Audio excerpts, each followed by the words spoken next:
So wrestling, it's been fun. Yeah.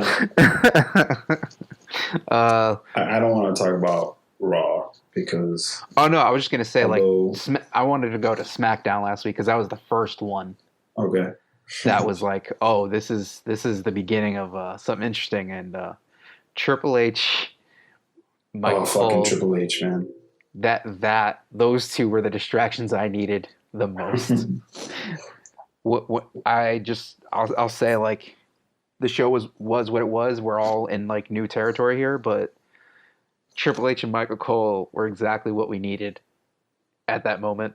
Because even the moment where Mojo came out, I never cared for Mojo, but when he's like pummeling Michael Cole and Triple H is just pushing Michael Cole, Yeah. and Michael Cole's just like, what's happening? Like that was a laugh I needed. No, I feel like they smashed it on Friday. Monday was kind of like to me a little Well, yeah, bit. because they killed 2 hours with the Royal Rumble, the men's Royal Rumble match. And I'm just like, I mean, true. and you know what the worst part was? What? I willingly sat through that. So did I. So And did it's just I. like, if I don't watch this, what else am I gonna watch? So did I. And honestly, it's like it was a little fun. Like my buddy Peter, like I'm talking to him, and he's like, and I'm like, oh, you remember this part? He's like, not watching. And I'll hit him up again, like, yo, John Morrison almost had it. It's like, still not watching, bro. Still not watching. Then when Drew McIntyre eliminates Brock Lesnar, I'm like, oh, I wonder if they're gonna like go to commercial and come back and be like, that's it. No, they played the whole match. I'm like, that makes sense. He won the match. Why not play the whole thing? I'm like, oh, well, damn. Then it finally finishes up and it's like 10 o'clock. I'm like, sweet, what's next? What's next? And Andrade versus Rey Mysterio, and I'm like, I've seen that match like 45 times now. That's exactly what I told Darlene. Exactly what I told her. And I'm like, I don't want to fucking watch this. I've seen this 3 million times. And then fucking Angel Garza is going to come down the ring and interfere. And then fucking Humberto Carrillo is going to do the same fucking thing. And it's going to be the same fucking thing we've seen for weeks.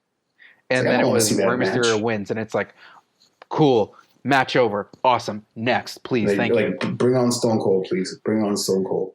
Because that's the real reason why I was watching. It's fucking Stone Cold Day. How did we miss it? How did we forget? Undertaker.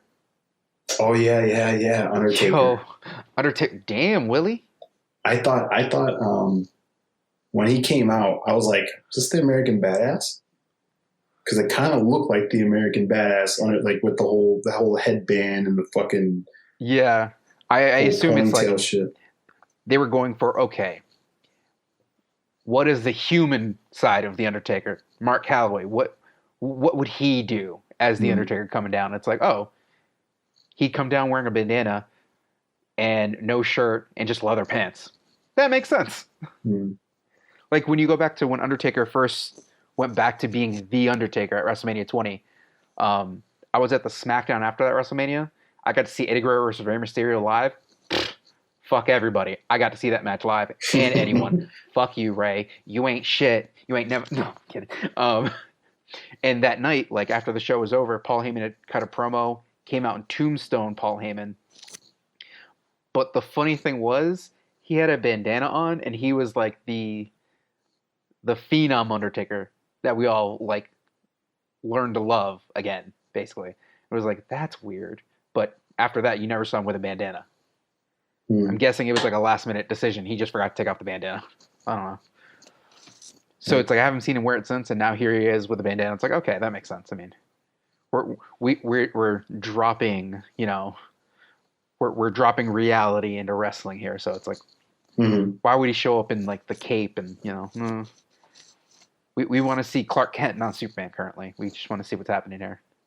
I do like that how AJ's like, nah, I'm not going out there.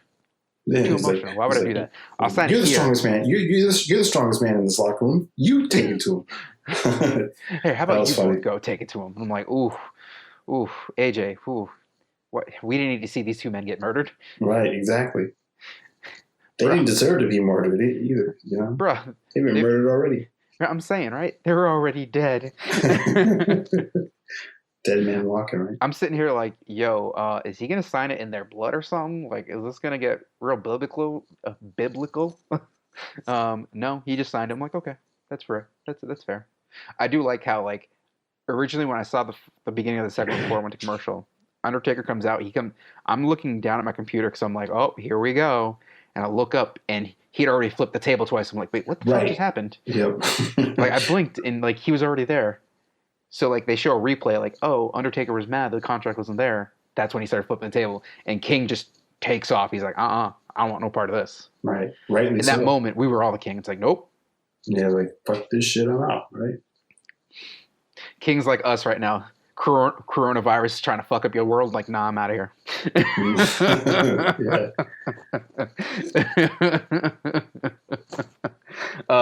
Okay, then Rey Mysterio and what's his face? Andrade. Face? Yes. I've been playing a lot of SmackDown vs. Raw 2007, so Mr. Kennedy comes up a lot in that game. He actually says, what's his name? What's his name? I love it. And then Austin comes out. So it was all really weird that he was reading from a cue card in front of him. And clearly he needs glasses. And I'm like, y'all could have just held a sign under the camera that had his lines for him instead of just having him on a cue card, but whatever. I assume they thought of that, and it didn't really work the way they wanted it to because he kept going like this, I'm guessing, like having to squint with his eyes. Yeah, but I feel like if there was a crowd, it would have been a lot better for him too because, I don't know, I feel like that segment would have been really, like, so much better with the crowd.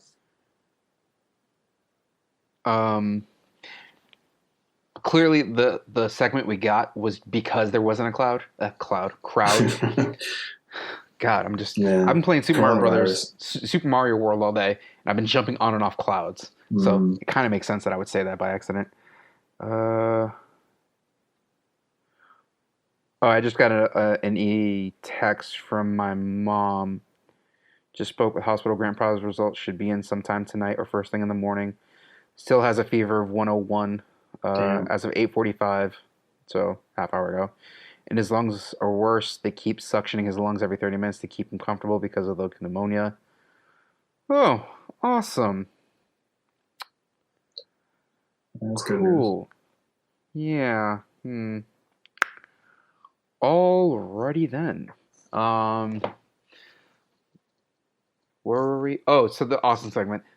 So it was weird because there was no crowd and it's an Austin thing. So he feeds off the energy of a live crowd. So they needed to have something planned. I believe that. So the whole thing with Byron, I loved him like holding the cue cards, and it's like in that moment, I feel like he was the internet. He was definitely the internet. And then, so I didn't notice it when it happened. I only saw it when I saw the GIF on Twitter like 10 minutes later. Oh yeah. So Byron comes down, kick, boom, stunner. Becky comes out, kick, boom, stunner, beer bash. Cool. Picks Byron up, stunner again. Raw goes off the air as Austin saying, and that's the bottom line, cause cut. Like, we didn't get to hear it because Stone Cold said so. It just went straight to the next show. That was hilarious to me. And then I go onto Twitter because I'm like, Byron, I needed that laugh. Thank you. I see the GIF, and I'm like, Byron just got kicked in the fucking nuts. I don't know what's worse. He got kicked in the nuts, then stunnered, or he got kicked in the nuts and stunnered. Hey, actually, you can't really say what was worse because I would gladly get kicked in the nuts by Stone Cold Steve Austin and stunnered right after. I would gladly do that every day for the rest of my life. It was just really funny that it's like, yo, like in the moment, I laughed. Then I see the GIF and I smiled even larger for it. I'm like, yo, yes, yes. And everyone's like, I'm pretty sure everyone didn't notice it until they saw the GIF. And I just saw wrestlers like lighting up because they saw the GIF and they kept retweeting it. Like Mustafa Ali like retweeted it and said, Byron getting kicked in the nuts just put the biggest smile on my face. Thank you, Byron. We needed that. I wonder if that was planned. I'm just like, yo, that right there. That was the moment that made all 3 hours of Raw sitting through 2 hours of the Royal Rumble match. Because of commercials sitting through 2 hours of that match that we already saw. Totally worth it. man. And then AEW last night. Mwah. Oh my God. That was a perfect show. Oh, Perfect God. fucking show. So the show starts, and then we realize there's an audience. And I'm like, holy shit, that's cool. And then I see Colt Cabana, and my whole world lit up. I'm like, oh, this is going to be great. Colt Cabana gets to do the one thing he loves to do, sit there and watch wrestling and be a little funny guy. Oh, I'm all for it. Yes. Like, we don't have to go through the matches. It was just a fun show overall. Yeah. The women's 4-way match. Oh, awesome. That was a good match. That was easily the best women's match they've had so far. Easily. And it was just really funny. Penelope Ford and her after boyfriend kept getting involved. And then who ended up winning the match? I can't remember. I just enjoyed the match. Sheeta. Who? Sheeta. Oh, okay, that makes sense. Hikaru Sheeta. Yeah, that makes sense. I assume she's going to be like the next person to. Yeah, she's the number one contender. Like, but before the crowds went away, everyone's behind her. So yeah, I for a second thought that Ford was going to win because how she beat Riho on Dark the night before, and how everything was playing out. I was like, I think she's going to pick up the win here.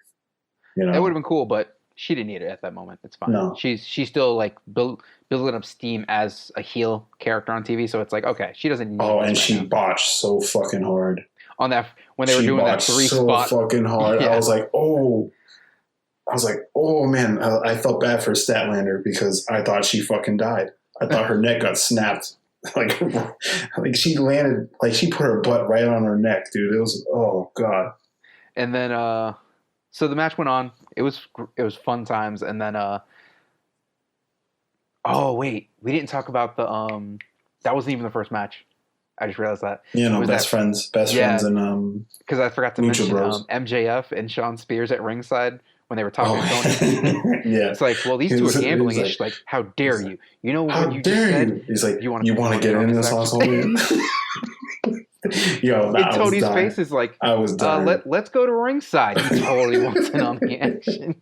No, so the thing that made me laugh was when Brandy was like introducing everyone to the ring. Above her name, it said she would never ring announce ever again. Yeah, and here she is ring announcing. She's ring announcing, and at the perfect time, she looked at the camera and just said, "Shrug." Right. It was just like, oh, how did she know that the nameplate was right there? It was perfect. It was awesome. I was dying. Like, it was perfect. She just knew that they had done a really close-up shot of her, and she just went, "Shrug." Yeah. And I'm like, Brandy, I love you. You're just, you're a doll. Thank you. Then after the women's match, they do that interview with, who was it? Kip Sabian is his name? Yeah. Super bad. No. They didn't do an interview. They did. They interviewed Colt Cabana. Yeah, Colt Cabana. And he's like, he's going to get rid of that loser boyfriend of hers. And he walked up. Yeah, and he's like, what do you mean? I was like, I'm a wrestler too, right? I'm not a fan. So I wrestle. And he just, and then Punk, wow, I'm sorry, Colt. Colt just like, kind of just like, you know how your mom just pops you right upside the face? Mm. Yeah, he just did that to him. And I'm just like, yeah, Colt's a badass. He just smacked this boy. I loved it. I'm very easily popped when Colt Cabana's on camera. It's like, oh, Colt's on camera. He's here he's going to say something stupid. And here he is. He just popped him in the mouth. Speaking of Colt on camera, did you watch BTE? This past week, yes. Yeah, dude, fucking that whole thing with him and Kenny Omega's gold. So, gold. 3 weeks ago, he accidentally walks in the shot. It was a complete accident. You already knew that. Because he's like, oh, fuck. And it's not the first time I've seen him do that on a YouTube show. It's hilarious when he does it. It happens so often. And then he did it with Kenny, and I'm like, oh, clearly this is going to be a thing. And then this week, he's in he's not even like really close. He's just walking around the arena, basically. And like after telling Kenny, like, oh, I'm going to find a way. And then he's like an ant in the background. He's an ant in the background. Just like he's not even walking into the shot by accident. Like he's coming out of the bathroom. I didn't even see him the first time. Right. And then they stop, and I instantly knew it was Colt Cabana. Colt Cabana must be behind him. Okay, I see. Okay, cool. And he comes all the way around. It's like, Colt, I love you. Just Can I hug you, Colt? Right, Thank exactly. you. And then what else happened? Oh, how did we miss the opening promo by Cody? Oh yeah, another 5-star promo by Cody. You know, set the I'm mood. just sitting here like, do you feel this? Do you feel this?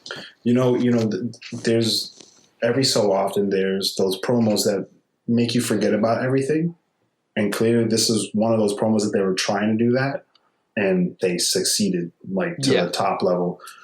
While building up the show at the same time. Yeah, and it was weird how easy he transitioned from I'm talking to the world to I'm talking to my friends. Mm-hmm. Like for a split second, I'm just like, wait, how did he just? One doesn't simply just transition without anyone noticing? Right. Yeah, I saw that. You yanked my. You almost yanked the whole damn set down. Yeah, exactly. By set, I mean your mic setup. In case anyone